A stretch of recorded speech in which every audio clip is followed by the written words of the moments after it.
Ok, bien vite, je vais faire une révision de cet examen pratique que tu peux voir ici. Question numéro 1, j'ai déjà rempli le rectangle pour représenter la réponse 5 sur 7 fois 1,5.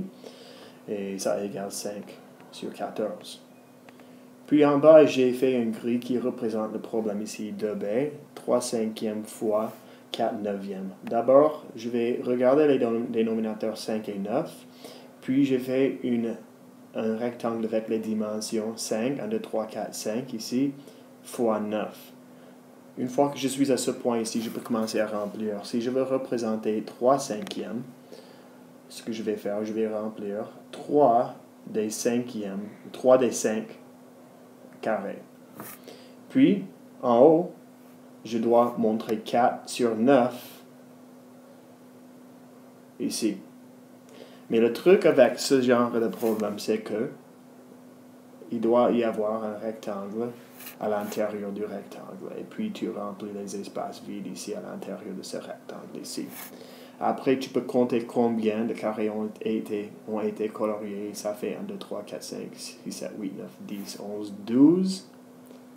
Et puis, compter combien de carrés il y a total. Et c'est 45. Alors, représenter ici, c'est 12 sur 45. N'oubliez pas de remplir les espaces vides ici. Avec les multiplications, la multiplication, c'est le plus simple de toutes les 4 différentes opérations. Il faudra simplement multiplier numérateur fois numérateur sur le dénominateur fois dénominateur. Si on regarde le premier ici, d'abord, je vais voir si je peux simplifier. En fait, dans cette question ici, je peux simplifier parce que 3 et 6 partagent un facteur commun. Le facteur commun partagé par 3 et 6, c'est 3. Alors, je divise 3 par 3 et 6 par 3. 6 divisé par 3, c'est 2. 3 divisé par 3, c'est 1. Maintenant, c'est 2 fois 2 et 1 fois 9. Si je multiplie, c'est 4 sur 9. Et parce que j'ai simplifié à ce point, ici, ma réponse est déjà simplifiée. 4 sur 9. Tu peux voir mon travail avec les autres questions. Numérateur fois numérateur 5 sur 8, c'est déjà simplifié. 35 sur 9. Parce que c'est une fraction impropre, combien de fois ça peut aller à l'intérieur de 35? 3 et 8 neuvièmes.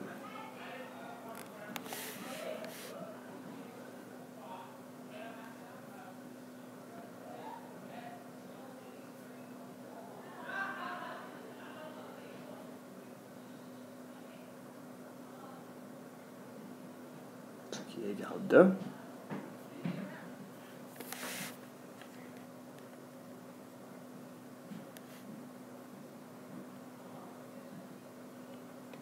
Pour cette question, c'était possible pour moi de simplifier en premier aussi.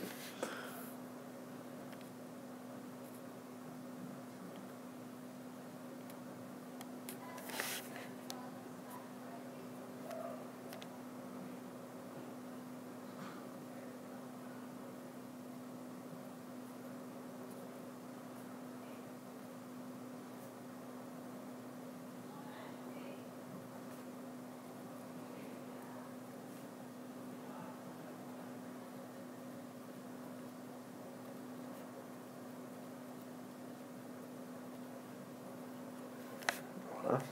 2 et 1,5, si tu ne peux pas voir ça, je ne sais pas.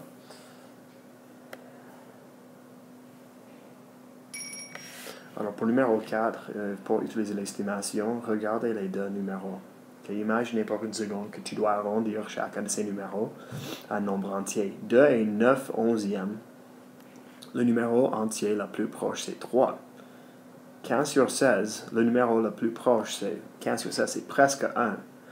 Alors en effet, c'est comme je multiplie 3 fois 1. Alors si j'estime comme ça, quelle réponse est plus proche au produit? Bien sûr, 3, c'est plus proche. Ok, ici, pour le numéro 5, c'est comme une question qu'on a fait sur un test pratique. On va faire 18 divisé par 3 quarts. si j'utilise l'inverse, je vais multiplier par l'inverse de 3 quarts fois 4. Est-ce que je peux simplifier quelque chose? En fait, oui, je peux. 6 et 1. Parce que 3 est un facteur commun de 18 et 3. Ça fait 24 sur 1, ce qui est 24. Et ma phrase, pour qui complète la question, c'est Samuel peut attacher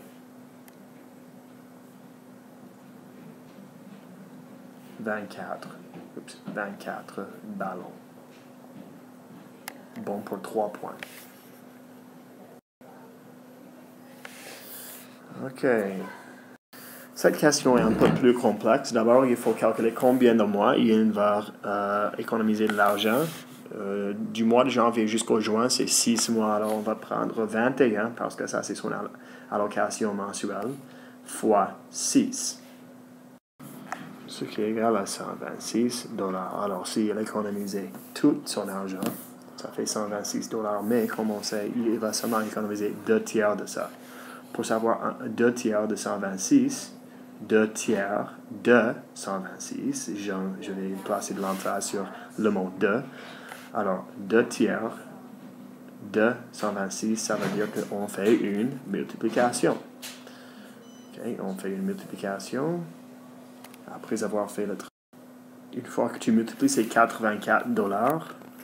Comme ça dit dans la question, le cadeau qu'il veut offrir coûte 110 $. Est-ce qu'il a assez d'argent? Non, il n'a pas assez d'argent. La différence entre 110 et 80, c'est assez significant. Il n'a pas assez d'argent pour acheter le cadeau. Alors, pour faire une phrase, tu peux dire quelque chose comme Ian n'aura pas assez d'argent. Pour aller encore plus loin, tu peux dire il aura économisé seulement 84 $. Il avait besoin d'économiser 110 $. Question 7, faites bien attention à ce que ça dit ici. Ça dit à faire à l'aide d'une multiplication. Ça veut dire que nous allons utiliser l'inverse pour faire ces questions ici. Ça veut dire trouve l'inverse de 5 sur 7, c'est 7 sur 5.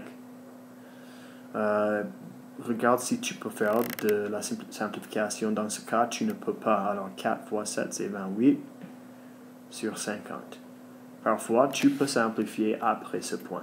28 et 50, tu peux voir que tous les deux sont des nombres pairs. Tu peux diviser ça par 2 pour savoir la réponse. Plus simple. 14 sur 25. Et à ce point ici, vous ne pouvez plus simplifier. Puis, un sixième fois l'inverse de 1 sur 7, 7 sur 1 est égal 7 sur 6. Puis, change à 1 et 1 sixième, réponse finale. Question 8, c'est encore des divisions, mais vous utilisez la deuxième méthode ici. Alors, 2 tiers.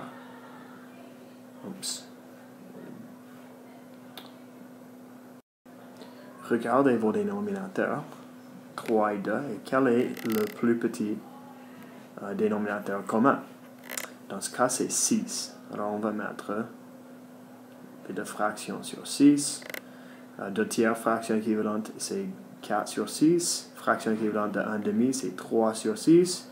Puis, vous pouvez éliminer les dénominateurs et ça devient 4 divisé par 3, ou 4 sur 3.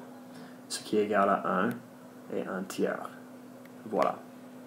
Pour B, le plus petit dénominateur commun, c'est 12. Divisé par quelque chose sur 12. 10, 4, 9, barré. Puis ça devient 10 sur 9, ce qui est égal à 1 et 1 sur 9. Voilà. Si tu vois une question comme ça, où ça dit effectue chaque multiplication, mais tu ne vois pas une autre fraction, mais tu vois simplement un nombre fractionnaire comme ça, ce que ça veut dire, c'est que tu dois changer ça à une fraction impropre, parce que ça implique une multiplication, parce que tu vas multiplier 8 fois 3 pour le faire. 8 fois 3 plus 5 égale 20. égale 29 sur 8. Et ça, c'est la réponse. Puis, cette multiplication, 7 fois 5, 35 plus 3, c'est 38 sur 5. Voilà. OK. Encore des quotients ou des divisions. Pour numéro 10, il faudra faire une étape de plus parce que vous avez en ce moment des nombres fractionnaires. Alors, changez aux fractions impropres. Vous avez déjà eu un petit réchauffement là-dessus avec question 9. Alors, 4 fois 5, ou 5 fois 4, c'est 20. 23 sur 5. Divisé par 15 fois 16 sur 5. Alors, dans ce cas, ou 15, je m'excuse. Pour cette question ici, tu peux faire de différentes façons. Tu peux utiliser inverse ou tu peux faire avec des dénominateurs communs. Parce que 15 et 5 sont vraiment des... parce que tu n'as pas besoin de changer 15, je vais faire la deuxième méthode avec des dénominateurs communs. Je vais faire mon travail juste ici. Alors, 23 doit devenir 3 fois plus grand parce que, afin que 5 soit 15, ça doit être multiplié par 3 aussi. Ça égale à 69 sur 15 divisé par 16 sur 15. Une fois que les dénominateurs sont les mêmes, ça devient 69 sur 16. Ce qui parle 4 fois 69 avec un restant de 5 sur 16. Voilà. Puis, 10b, 10, ou bien, je m'excuse, c'est pas 10, c'est 11 sur 2 divisé par 7 sur 8. Je vais faire l'inverse pour celui-ci, parce que c'est quelque chose de différent que ce que j'ai fait la dernière fois. 11 sur 2 fois l'inverse de 7 sur 8, c'est 8 sur 7. Je peux simplifier ici, ça devient 8, ça devient 4. 11 et 7, non, je ne peux pas simplifier ça, ça devient 44 sur 7. Et ensuite, je vais juste convertir ça en nombre fractionnaire, ça paraît 6 et 2 septièmes. Oui, voilà ma réponse pour B. Ça c'est A, ici, B, ici. Ok. Je vais sauter 11. Je vais juste écrire la réponse.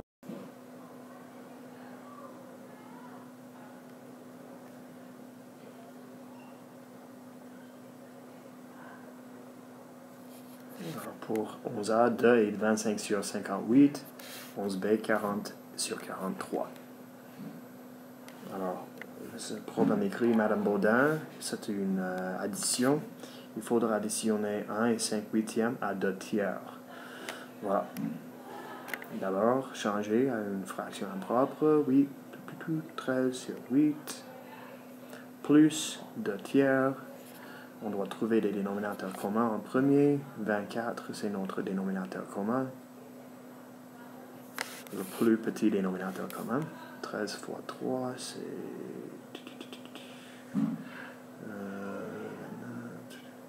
39.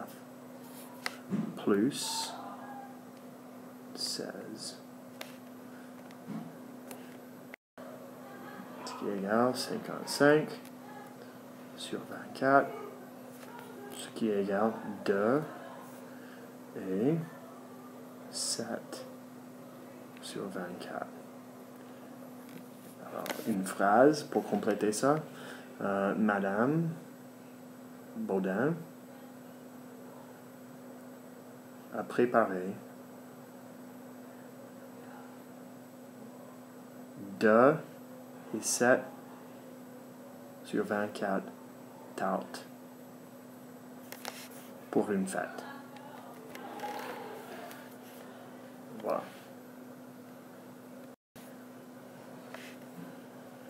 Finalement, on arrive à ces questions ici, qui vraiment sont des questions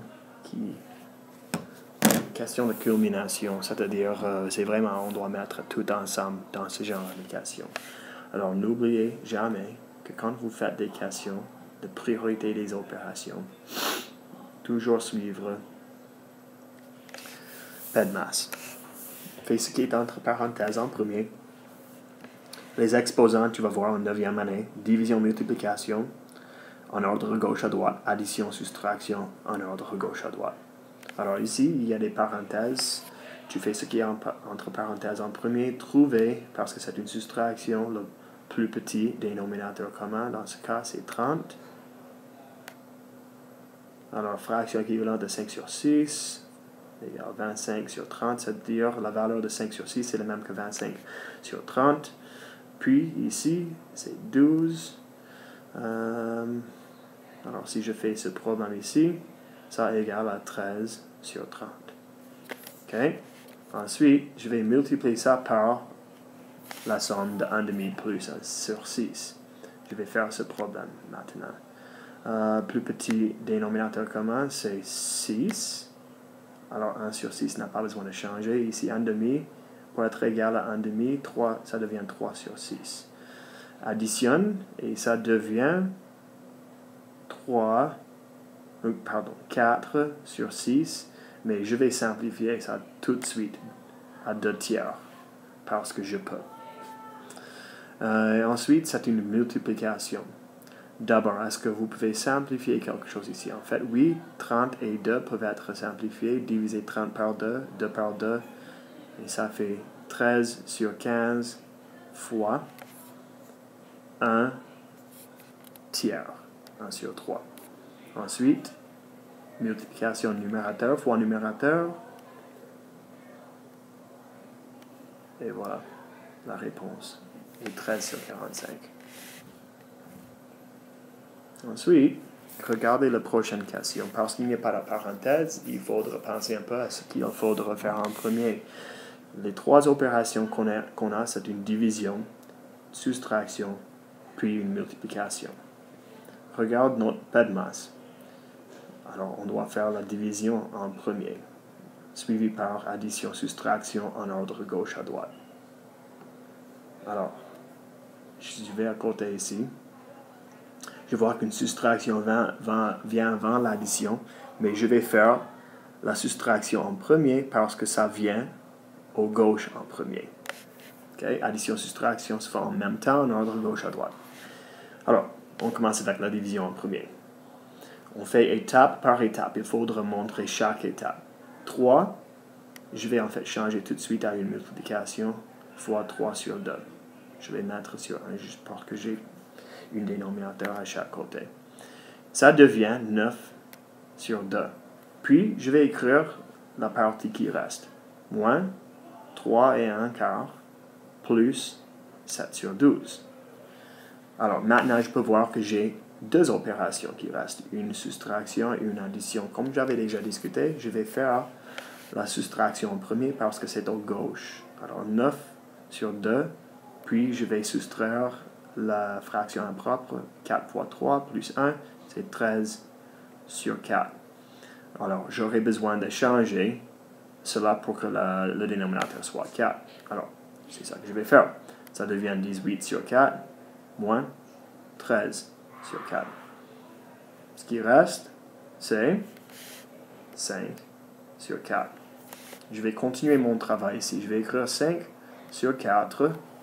Puis c'est cette opération qui reste, plus 7 sur 12. Comme tu sais, il faudrait voir quel est le plus petit dénominateur commun, et ça, c'est la seule chose qu'il me reste à faire. C'est cette opération ici. Le plus petit dénominateur commun, c'est 12. Alors, ça veut dire que la deuxième fraction ne change pas. Si ça devient 12 ici, ça veut dire que je dois multiplier 15 fois 3, et ça devient... ou bien 5 fois 3, ça devient 15.